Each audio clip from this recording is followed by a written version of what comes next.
In questo video testiamo due microfoni, l'Elgato Wave DX e lo Shure MV7X. Quale dei due suona meglio? Quale dei due è più indicato per far podcast? Scopriamolo insieme.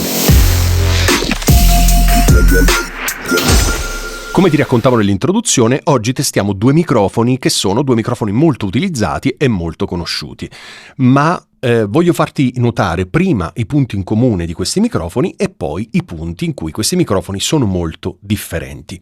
Prima di iniziare voglio raccontarti come questi due microfoni stanno entrando in maniera molto pulita dentro il Tascam Mixcast 4 e io non aggiungerò nessun effetto in post-produzione, né equalizzazione né compressione, niente. Semplicemente porterò il volume totale a meno 14 lufs in modo che tu possa sentire al meglio. Ok, ti chiedo, come al solito faccio in questi video, ma in generale in tutti i video dove testo microfoni, ti chiedo di mettere le migliori cuffie a disposizione. Ok, quindi le migliori che hai, inseriscile, connettile e ascolta questo video.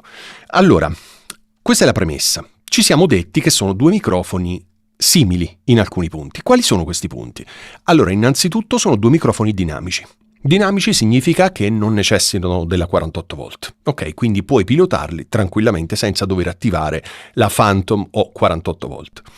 Sono microfoni che sono la scelta migliore in ambienti non acusticamente trattati, quindi se la tua stanza non è trattata acusticamente, non puoi trattarla, non vuoi trattarla o chissà quale altro motivo c'è, i microfoni dinamici sono la scelta migliore. Secondo punto in comune, entrambi i microfoni hanno un pattern polare cardioide. Cardioide significa che prendono soprattutto ciò che arriva davanti, un po' di ciò che arriva di lato e niente di ciò che arriva dietro. Quindi il pattern polare migliore, insieme in alcuni casi al pattern ipercardioide o supercardioide, pattern migliore, dicevo, in ambienti tutto sommato non acusticamente trattati.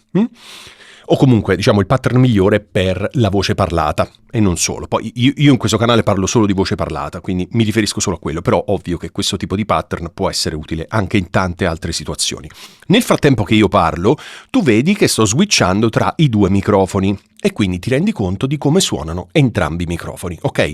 Per questo ti ho chiesto di mettere le cuffie, proprio perché in questo video io parlo, ti racconto i microfoni, ma il mio obiettivo è quello di farti sentire la differenza tra i due microfoni. Un ultimo punto in comune potremmo dire che è la costruzione, perché entrambi i microfoni sono costruiti veramente molto molto bene. Sono solidi, sono robusti, sono fatti di metallo, veramente molto molto belli. Sono esteticamente differenti, ma questo lo vedi anche tu. Questo microfono è diciamo il fratellino piccolo dello Shure SM7B. Questo qui invece è un microfono che ho scoperto relativamente da poco e che ha una capsula costruita insieme con Lewitt.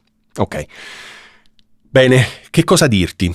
Questo microfono vanta di avere una tecnologia che si chiama Voice Isolation Technology, cioè sembra, ma secondo me è così, che sia molto orientato sulla voce, su ciò che arriva davanti e molto poco sui rumori. Infatti una cosa che mi piace tantissimo di Shure è come pubblicizza questo microfono dicendo il microfono perfetto per stanze imperfette. Secondo me è geniale, veramente geniale, mi è piaciuto tantissimo questo claim.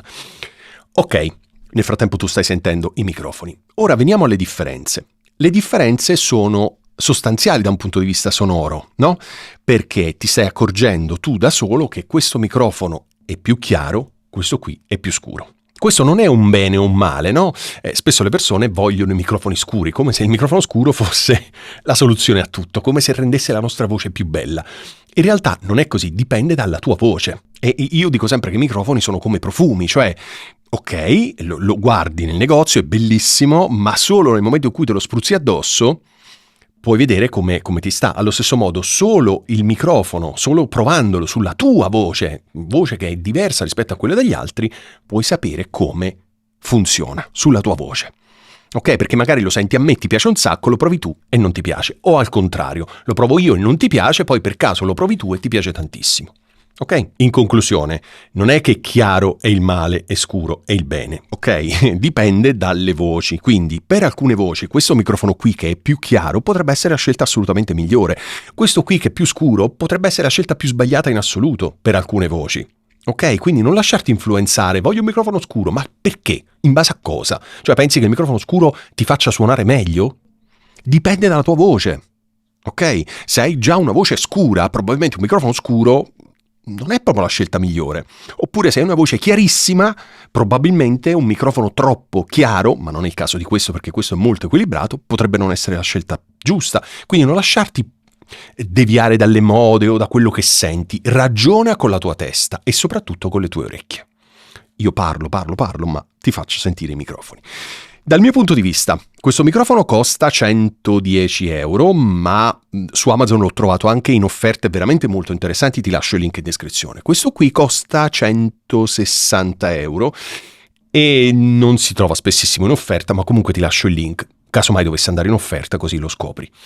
Quindi c'è una differenza di una cinquantina d'euro. Vale la pena comprare questo e spendere 50 euro in più?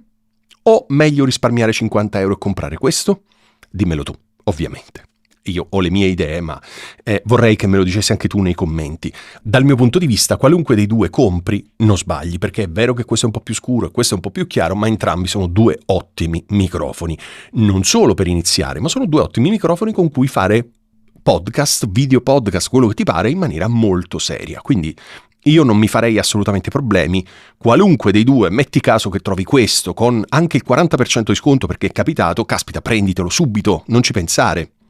Se trovi questo in sconto, prenditi questo. Cioè, nel senso che se ti piacciono entrambi, credo che la variabile possa essere soltanto il prezzo. Poi, ovviamente, potresti essere innamorato del suono di questo, perché è molto più chiaro, molto più intellegibile, molto più piacevole da ascoltare, oppure potresti essere innamorato di questo suono che tutto sommato, essendo un po' più scuro, è più gradevole alle tue orecchie. Ok? Non importa quale dei due scegli, sono due microfoni veramente fatti molto bene. Quindi sicuramente non sono quelle schifezze cinesi, super cinesi, con tutto il rispetto per i cinesi, però quelle cose che le apri e dentro chissà che cosa c'è, che fanno rumore di massa, che fanno fruscio e che si rompono dopo mezz'ora che li hai usati. Ok? Sono microfoni fatti veramente molto bene. Questo è Shure, quindi non c'è niente da dire. Questo è il Gato con una capsula sviluppata insieme al Lewitt, quindi niente da dire. Sono veramente due ottimi microfoni. Ok? E dal mio punto di vista, se la stanza nella quale stai registrando o registrerai non è acusticamente trattata, questi microfoni sono veramente la scelta giusta. Ok? Benissimo. Io credo di averti raccontato tutto, ma soprattutto io ho parlato per farti sentire i microfoni, quindi avrei potuto anche raccontarti barzellette o la storia della mia vita. L'importante è che tu abbia ascoltato e abbia compreso gli switch tra i due microfoni. Una cosa che secondo me ti consiglio è anche quella di ascoltare il video senza guardarlo, quindi senza leggere quale dei due microfoni sta andando in quel momento. Questo ti aiuta ad allenare ancora di più l'orecchio e soprattutto non ti lasci influenzare dal marchio, per esempio. Dici, caspita, questo è Shure, suona meglio, perché è Shure. Quindi quando non lo sai, il tuo cervello è libero da preconcetti e quindi fa una scelta basata su quello che realmente percepisce. Quindi ti consiglio, magari la prima volta veditelo tutto così, la seconda volta metti il telefono da qualche parte, ascolta con le cuffie o il computer, giralo, insomma, allontanati dal monitor e ascolta quello che viene fuori. Ok? Resto a tua disposizione per dubbi, domande, curiosità, quindi commenta e io ti rispondo nel più breve tempo possibile. Grazie mille e noi ci vediamo settimana prossima.